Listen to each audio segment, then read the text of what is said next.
महाराज के आने का समय हुआ है। चाहे कोई भी हो, बगल से आना पड़ेगा।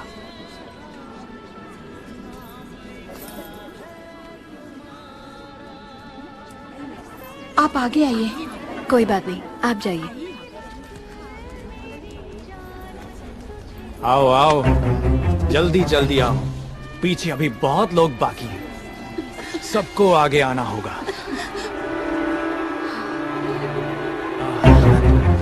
आओ, इसके बाद तुम।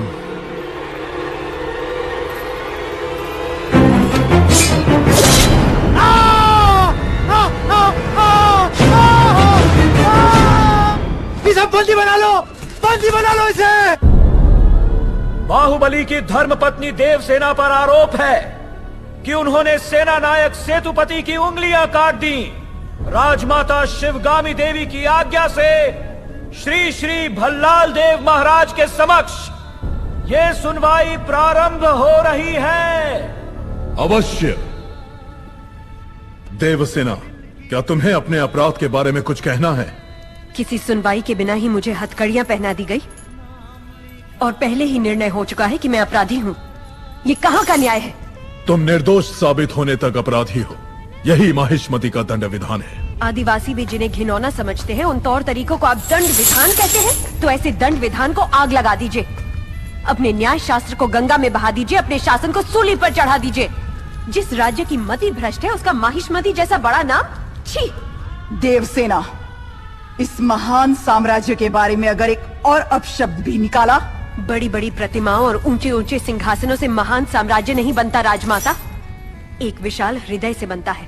लगता है वो यहाँ किसी के पास नहीं है। धिक्कार है। देख लिया महाराज, आपके सामने इतनी निर्लज्जता के साथ बात कर रही हैं, तो सोचिए मेरे सामने आपके बारे में कितनी तुच्छ बातें कही होंगी। सोच के देखिए महाराज।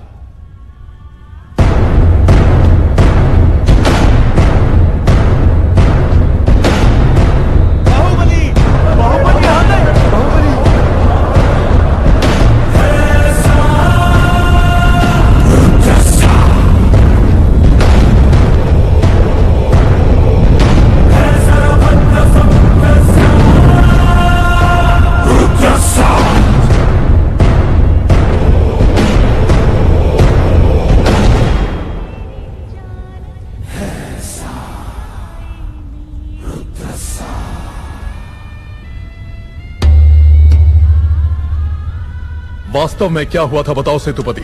शिवालय भक्तों से भरा हुआ था महाराज। देवसेना भी वहां दर्शन के लिए आई। तभी आपके आने का समय हो गया था, तो मैंने उनसे कहा कि वो मुख्य द्वार की जगह दूसरे द्वार से आए। बाहु, ये क्या व्यवहार है? तुम पीड़ित को धमका रहे हो। विनती करने से सच बाहर नहीं आएगा महाराज। अपनी हद पार कर रहे हो बाहुबली।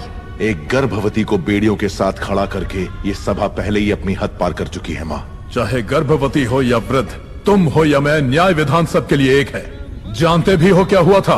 क्या हुआ था देवसेना? शिवालय में सभी महिलाओं को एक तरफ बुलाया।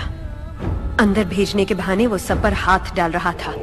मेरे साथ भी वो यही करने वाला था, तो उसकी उंगलियां काट दी। गलत किया देवसेना। औरत पर हाथ डालने वाले की उंगलियां नहीं काटते, काटते हैं उसका गला।